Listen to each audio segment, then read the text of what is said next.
Hello, everyone. Democrats in Congress failed to act in the best interest of Americans hardest hit by this pandemic. Amid inaction, President Trump stood up for every American who, through no fault of their own, needed relief. Politics, as usual, should find no place during this pandemic, but Democrats rejected multiple clean bills to provide relief. The American people are tired of games, they seek leadership, and President Trump delivered. This weekend, President Trump took executive action designed to provide the relief Democrats have denied to those who need it most. Through 4 executive orders, he took the following steps. On the payroll tax, he deferred payments of the employee portion of certain payroll taxes from September 1st through the end of 2020. On unemployment assistance, states will provide 25% cost sharing, amounting to a total of $400 per week in benefits through the end of the year. And then third, he extended the eviction protections. President Trump will direct HUD to prevent evictions resulting from financial hardships caused by the virus, doing everything in his executive capacity to make sure those renting and those homeowners are protected. Finally, on student loans, he extended 0% interest and suspended loan payments through the end of the year. The bottom line is that these actions will help Americans. President Trump is for the American people, and Democrats failed to deliver. Also, earlier this year, hundreds of Americans, working men and women at the Tennessee Valley Authority, the TVA, were told that they would lose their jobs to lower-paid foreign workers imported from abroad, and then suffer the further indignity of training their foreign replacements. President Trump boldly and resolutely intervened in defense of these hardworking Americans, rallying to their case, rushing to their aid, and taking action to restore their jobs. He invited laid-off workers and their representatives to the White House, and then he fired the chairman of the board of the TVA and one other board member. President Trump offered an ultimatum. The firings would continue until the cruel and heartless decision to fire the hard-working Americans was reversed. TVA did reverse. Layoffs have been canceled and tech workers have been rehired. In the words of Gay Henson, president of the Engineering Associates IFPTE Local 1937, the labor union representing the 2,200 highly skilled professionals employed by the TVA, in Ms. Henson's words, the president's personal intervention saved these jobs, restored the workers to their rightful place, and set TVA on the path to returning to its mission of service to both the workers at the TVA and to the people of this country. And with that, I'll take questions.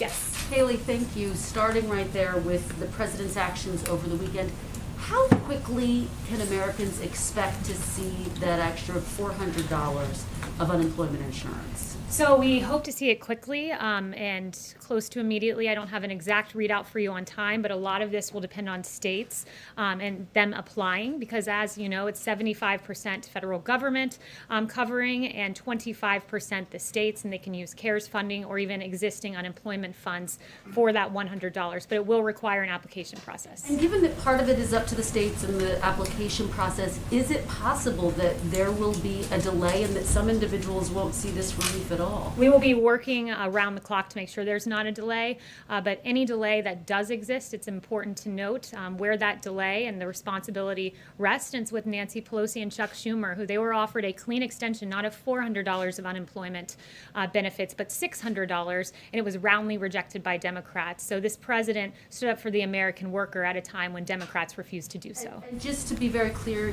you're saying that you're going to work around the clock. You want it to get to Americans quickly.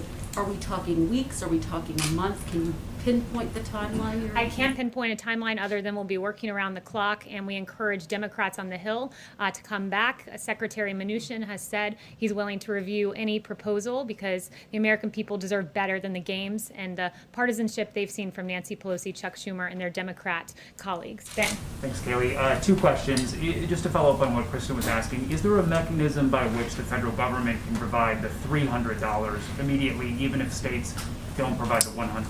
Well, it's important and in fact required by statute that 25% of that money be provided by states, and the 75% is what we can do from the federal government side. I would note states can look to CARES Act funding as a way to bring that $100 forward. They can also look to the general fund, but we will be pursuing every creative way possible to make sure that the preeminent priority prevails, and that is making sure that this money gets to America's workers. And then the orders that the president signed, that doesn't address funding for small business businesses or for schools or stimulus checks. Does he still want legislation to address all of those things?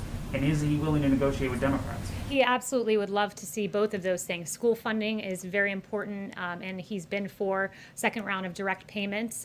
So we encourage Democrats to really negotiate with us in good faith. So far, they have not done so. In fact, moving further away from us rather than towards us. Negotiations work by coming towards one another, and it's incumbent upon Democrats to do that. They say they've come down from $3 trillion to $2 trillion. Is the White House willing to go up from one to something else? They've still put in several non-starters. They've never put forward a serious proposal. And the notion, before they claimed to have come down, they actually went up, and then they wanted $100 billion in school funding. We said, okay, we'll give you more than you asked for, $105 billion, to which was no longer acceptable. So they've been fundamentally unserious with each and every one of their offers in this negotiation.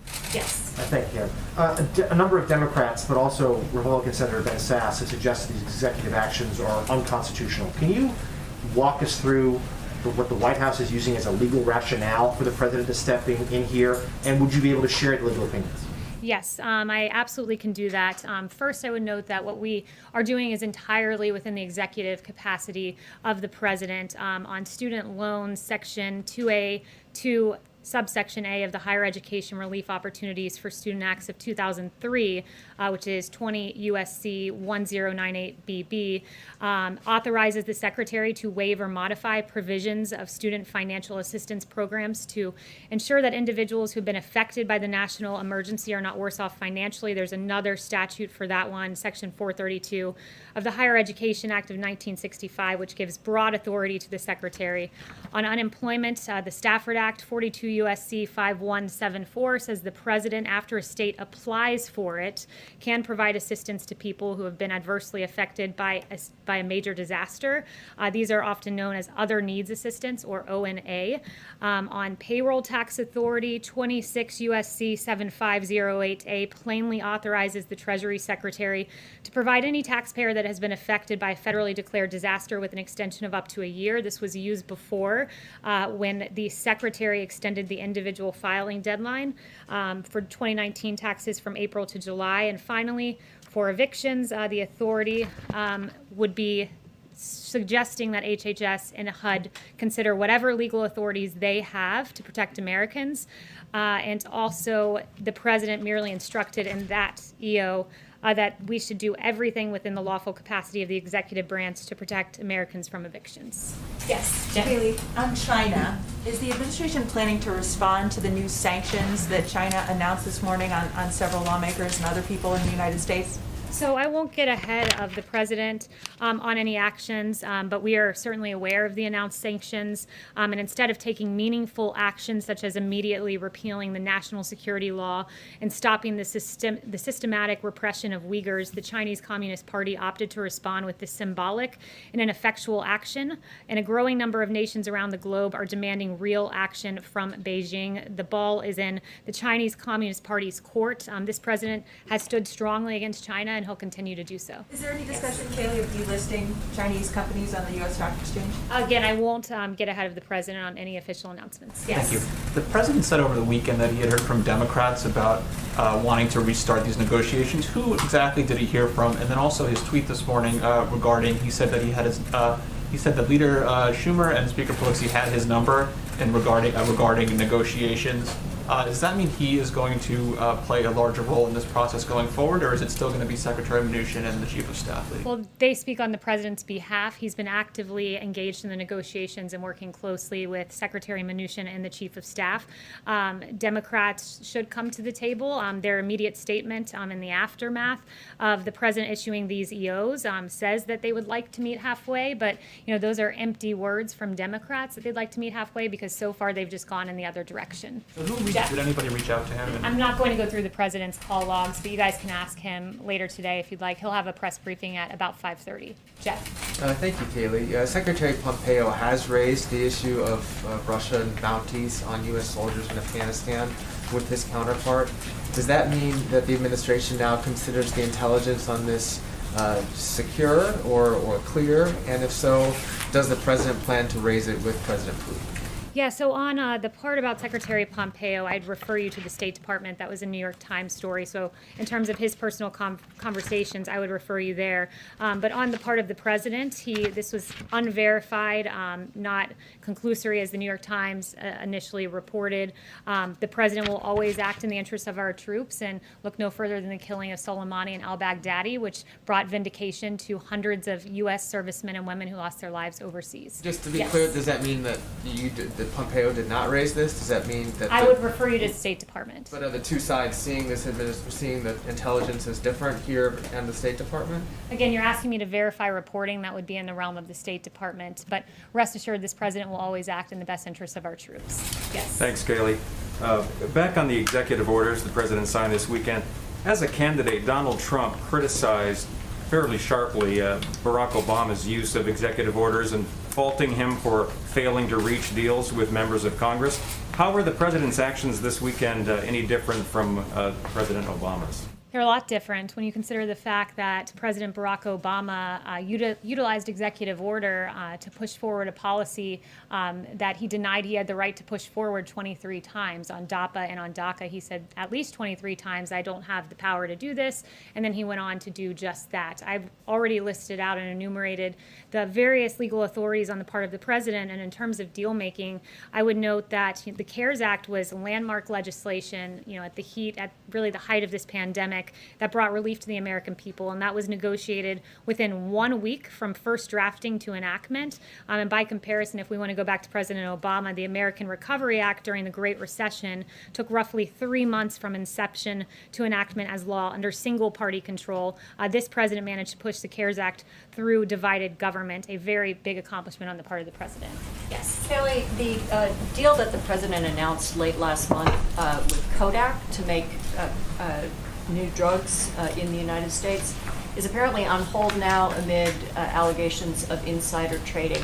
Is the president concerned that his infrastructure here is being misused, that the Defense Production Act funds are potentially being misused? Would he pull the plug on the Kodak deal? And what does it say about the safeguards that you have in place that this potentially could have resulted in insider trading? So first, the president will always act in the best interest of the American people. As you noted, as soon as we became aware of these allegations, the International Development Finance Corporation said that the recent allegations of wrongdoing raise serious concerns. We will not proceed any further unless these allegations are cleared. The president has strong faith in the process here. We've used the DPA more than 30 times to increase production, and it's been to great effect when you consider in the stockpile we've seen vast increases, tripling the amount of N95s, tripling the number of gowns, 4 times the number of ventilators on hand at 69,000, and we'll have more than 10,000 more by the fall. So this president has used the DPA effectively, but we're certainly aware of the Kodak allegations and take them seriously. Would he pull the plug on that deal? I'll leave that to the president, but he takes these very seriously. We won't speculate as to what that investigation finds. Thank you. Yes. 2 questions, if I may. The president just tweeted that Gettysburg would be one of the 2 sites he's looking at. What can you characterize the message that he'd want to be sending with that choice, if it was that choice? Yeah, I won't get ahead of the president as to what his convention speech will look like, but the president has done a lot to bring this country together. We've faced unprecedented challenges, and he's worked to make sure that the American people are best equipped and taken care of to rise above the challenges that we face, and he has a strong record of achievement that he'll be touting on that day. Sorry, the other question, if you don't mind. Is there a message to the protesters in Belarus? Is the president looking at that? Is he supporting them? Yes, so we are looking at that, and we're deeply concerned by the Belarus presidential election. Severe restrictions on ballot access for candidates, prohibition of local independent observers at polling stations, intimidation of opposition candidates, and the detention of peaceful protesters and journalists have marred the process, and we urge the Belarusian government to respect the right of to peaceably assemble and to refrain from use of force. Yes. Thanks, Kayleigh. Is the president willing to provide some aid for states and local governments, given that the administration is asking states to pay for a quarter of the National Guard assistance and now a quarter of the unemployment benefits? Yeah, the president's always been clear here that, he wants to support state and local governments, but only for COVID-related matters, and he doesn't want to bail out blue states that had structural problems long before this. So that's where his priorities lie. Yes. Hi, I have two questions, one from somebody who can't be here today. But first of all, the president also just tweeted, student athletes have been working too hard for their season to be cancelled. So does he disagree with colleges cancelling sports, and how would he guarantee their safety if games did go ahead? Yes, I spoke to the president in the Oval Office about that just before walking out here, and he is very much would like to see college football safely resume their sport. And as he mentioned in that tweet, a lot of these college athletes, work their whole lives to get, 4 years. Sometimes if they're redshirted an extra year, if they're lucky, they work their whole lives for this moment, and he'd like to see them have a chance to live out their dreams. And a question from Anthony Leake of the Chronicle Fashion Guide. Do you have any reaction to the resignation of the Prime Minister and Cabinet in Lebanon? Yeah, the president's aware of the situation, but that was just breaking as I came out, so I have nothing to add to that, other than our heart is with the people and those who lost their lives. Christian. Thanks, Kayleigh. Two on the orders. Is the administration at all concerned that funding the federal government's cost share through FEMA could leave the government underfunded for hurricane season? And then secondly, on the housing provisions, I'm just curious, why didn't the president extend the eviction moratorium as it was outlined in CARES? Is that because it was deemed unconstitutional?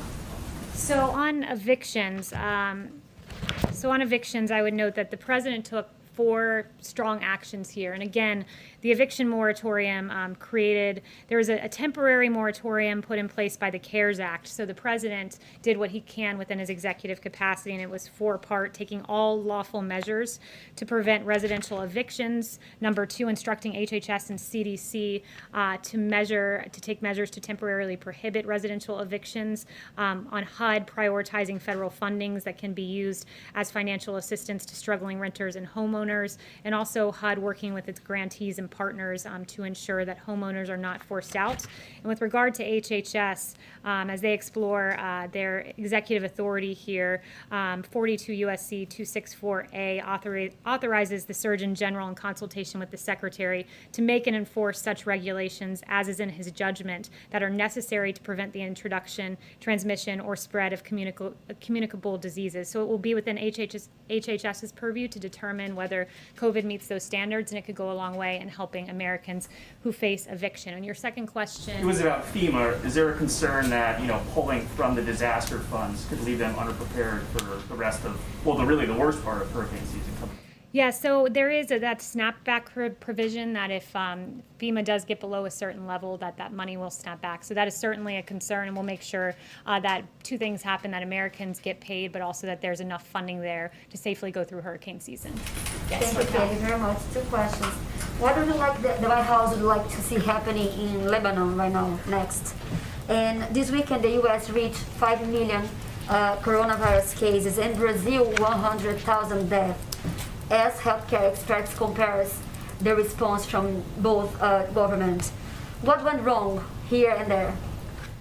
So first with Lebanon, that was your first question. We're monitoring the situation closely. As I've said, our heart goes out to the men and women who lost their lives. It's an absolute tragedy. And the president participated in a virtual conference with international leaders to work closely in our international response effort. We are delivering aid to the region, and our deepest condolences go out to the victims.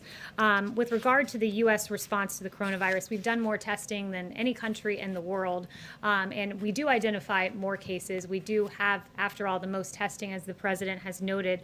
When you look at the U.S. response, the therapeutics, the beginning of this, there was no coronavirus test. It was a novel virus, but we immediately worked to get more than 100 emergency use authorizations to identify various types of testing on therapeutics. There was no therapeutic that we knew to work with COVID. It was a novel virus, but again, this president worked, and there are more than 210 clinical trials on therapeutics, and we have dexamethasone and convalescent plasma, remdesivir, and others, and the vaccine to be on pace to be completed by the end of the year. When Ebola, it took 4 years to go to completion.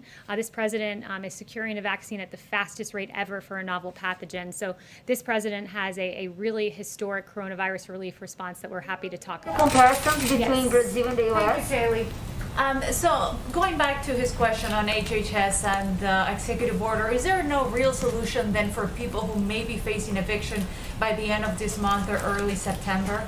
Well, there is a solution. I've mentioned the 4 things that we've done and will continue to do, but the real solution, the holistic solution, rests with Congress and Nancy Pelosi and Chuck Schumer coming to the table. This president instructed his administration to find every single way possible that without congressional Democrats who have been unrelenting and lacking in any sort of care or empathy for the American people, at least when it comes to their negotiating tactics, if they're not going to act and care for the American people, he would. So he instructed this administration to pursue every legal avenue available to us without Chuck and Nancy, and he's done just that. And then on the Chanel. Thanks, Kayleigh. With the president bypassing Democrats stalling with the stimulus bill, as we've been discussing in this room, how pressing is it to actually have a next phase bill? Because it seems that the executive order and the 3 memoranda that he just signed really was kind of a wish list of items he wanted to pass. So how motivated is the White House to push for a next phase stimulus bill in spite of what Mnuchin said this morning? Yeah, the White House is still motivated. You know, the president would love to see the direct payments to Americans. The president would love to see the school funding. There are several items that we'd like to see happen. The more relief for the American people and those in need in particular, the better.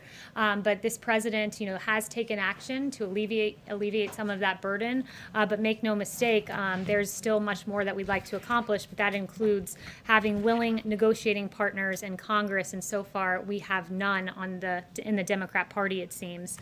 And then finally, one thing I want to leave you guys with is that 18 days ago, Mayor Ted Wheeler tweeted, "What I saw last night in Portland was powerful in many ways. I listened, heard, and stood with protesters, and I saw what it means when the federal government unleashes paramilitary forces against its own people." He, in fact, called our federal agents paramilitary forces. And around this same time, our federal officers were facing rioters, barricading officers inside the courthouse, trapping officers inside, launching of commercial-grade fireworks. A federal agent's hand was impaled by planted nails. 3 officers were at least temporarily, I should say, blinded when a laser was put in their eyes. This has been an ongoing tactic by the rioters. That was 18 days ago when Mayor Wheeler stood with the rioters and against the, quote, paramilitary forces. But just 4 days ago, it appears Mayor Wheeler had a change of heart as local officers took over the situation in Portland, and he now, I guess this is what he believes now, quote, "When you commit arson with an accelerant in an attempt to burn down a building that is occupied by people who you have intentionally trapped inside, you are not demonstrating, you are attempting to commit murder." He could not be more right about that. It is a drastic change. It took him 73 days, I suppose, to come up with that realization.